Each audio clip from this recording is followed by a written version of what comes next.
Bom dia e bem-vindos a mais um Falar Direito, o programa de Direito e Advocacia da JETV, plataforma multimédia do Jornal Económico. O nosso convidado desta semana é o advogado Jorge Brito Pereira, sócio da J-Legal e também professor da Universidade Católica e autor de uma tese de doutoramento denominada A Dupla Face da Regulação do Voto Plural na Sociedade Anónima, uma tese que foi defendida recentemente e que vai ser também servido de mote aqui à nossa conversa. Jorge, muito bem-vindo ao programa, é um prazer tê-lo cá. Muito obrigado, Filipe. Muito obrigado nós. E começo por lhe perguntar porquê este tema. Portanto, o Jorge voltou no fundo, nunca deixou a vida académica, sempre conciliou a advocacia com o facto de ser professor universitário, mas há pouco tempo iniciou os estudos de doutoramento e escolheu este tema. Porquê este foco no mercado de capitais?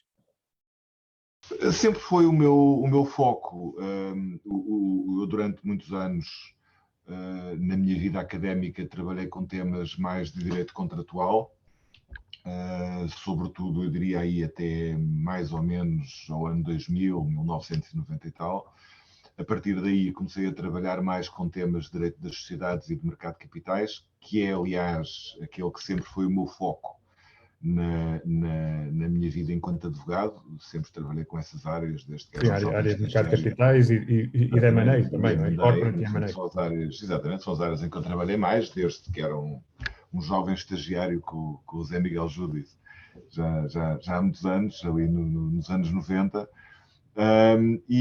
Portanto, a escolha do tema seria sempre naturalmente aqui nesta confluência entre o direito das sociedades, o mercado de capitais e o corporate governance. Uhum. O tema do voto plural, em particular, é um tema muito importante nos dias que vivemos. É um tema que tem sofrido alterações muito significativas na Europa continental nos últimos anos. Aliás, eu próprio fui, de certa forma, vítima dessas alterações, porque quando tinha a tese pronta, percebi que o Código dos Valores Mobiliários ia ser revisto. Exato. E ia lá ser posta uma regra sobre o voto plural. O novo código que foi aprovado em dezembro do ano passado e entrou em vigor este ano, portanto. Exatamente. Já tinha a tese pronta no princípio ainda do ano. E tive de voltar atrás, no fundo não foi tanto voltar atrás, porque tive ali de fazer um esforço de adaptação muito grande e que me obrigou a adiar a entrega da tese durante para aí mais uns 7 meses de trabalho, porque o sistema português mudou, o que aliás não é nada de estranho, porque nos últimos anos mudaram sistemas como o francês, como o espanhol, como o italiano, e portanto tem havido aqui uma alteração. Quais foram então essas mudanças no que diz respeito ao voto plural? O que é que mudou de facto em Portugal e no resto da Europa? Sim, vamos ver, o que está, o tema vai muito atrás na história e eu não quero, nem temos tempo agora para contar a história toda, mas no fundo o que aconteceu foi que, sobretudo ali nas primeiras décadas do século XX, era admitido voto plural, portanto, ações com voto desigual, ações com mais votos do que outras ações, praticamente na Europa toda. E isto acontece também em Portugal. Aliás, há uma lei de 1915 que vem regular expressamente o voto plural, mas aconteceu mesmo praticamente na Europa toda, mesmo em países que são muito conservadores ainda em relação a estes temas, como é o caso da Alemanha. Uhum. Como acontece normalmente nestas coisas, isto levou a imensos abusos. E no fundo havia uma meia dúzia de acionistas em algumas sociedades que, conservando pequeninas frações de capital, tinham quase os votos todos, fazendo com que não houvesse possibilidade de disputar o controle. E, portanto, era um elemento que no fundo, diminuía a democracia interna das sociedades. Exatamente. A democracia praticamente desaparecia porque acionistas com dois, há história, há relatos, sobretudo na Alemanha e em França, de acionistas em que uma ação lhes atribuía milhares de votos. E, portanto, era quase uma golden share. Exatamente. Era muito mais que uma golden share, porque uma golden share é um direito negativo, e isto era verdadeiramente o direito que permitia impor decisões. E, portanto, O que aconteceu na Europa toda foi que ali, a partir dos anos 30, 40, 50, começou a haver um processo contrário àquele que tinha havido no princípio, e o voto plural começou a ser proibido em praticamente todos os países da Europa continental, e ficou um bocadinho fora disto, com uma história diferente, a Inglaterra e os Estados Unidos.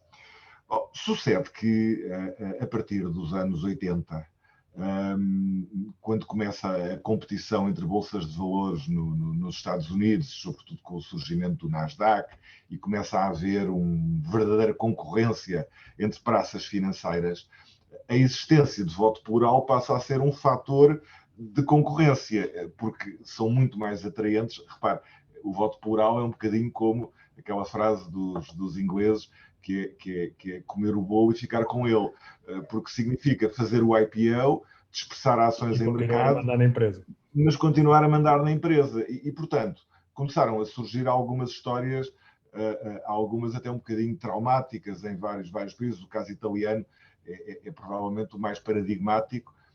A Fiat fundiu-se com a Chrysler. Na verdade, era até uma fusão bastante desigual, porque a Fiat era muito maior do que a Chrysler. E a seguir, para poder usar um sistema de voto plural, a Fiat Chrysler, em vez de se cotar na Bolsa de Milão, foi-se cotar para os Estados Unidos através de uma sociedade holandesa, o que foi uma coisa profundamente traumática em Itália. Aconteceu uma história parecida com a Alibaba. Desculpe interromper. Então, nesse caso, o que estamos a falar é que o voto plural, por um lado, tem um lado negativo, que é, de facto, a falta de democracia que pode originar dentro das empresas, em que há um pequeno grupo de acionistas que pode manter o controle. Mas, por outro lado, pode ter um efeito positivo de dinamização do mercado e até de convencer algumas empresas a irem para a Bolsa. Tem. É isso. Vamos ver. Tem efeitos. No fundo, a conclusão a que se chega é a seguinte. Tem efeitos positivos e tem efeitos negativos. Tem efeitos negativos, obviamente, diminui a democraticidade interna, faz com que a disputa pelo controle seja muito mais difícil, porque passa a estar o controle não no mercado, ou não na mão de quem tem mais de 50% das ações, mas na mão de um pequeno acionista com participações. Pode criar algumas perversões de corporate governance, mas tem também efeitos positivos. E é isso que os últimos anos também têm demonstrado.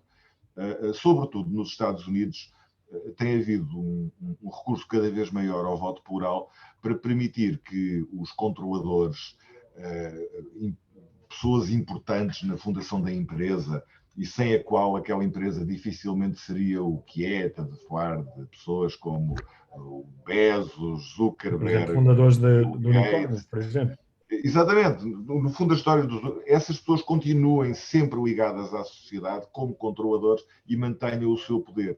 E os outros acionistas têm vindo a viver cada vez melhor sobre isto. Eu diria isto, no fundo, a tese é obviamente um documento muito grande e muito desenvolvido, mas é uma reflexão sobre isto. Já agora tem 445 páginas que eu pude contar. Tem, porque sabe que na Universidade Católica as teses não podem ter mais do que 450 e, portanto, aquilo ia sendo cortado cada vez que se aproximava. Mas no fundo, a conclusão passa muito, as conclusões passam muito por aí. Passam muito por perceber as vantagens e as desvantagens dos sistemas, e perceber, sobretudo, que há uma questão de liberdade que está aqui associada. E aponta caminhos também, por exemplo, no que toca a garantir que nessas empresas existe uma governação saudável e que existe transparência, por exemplo?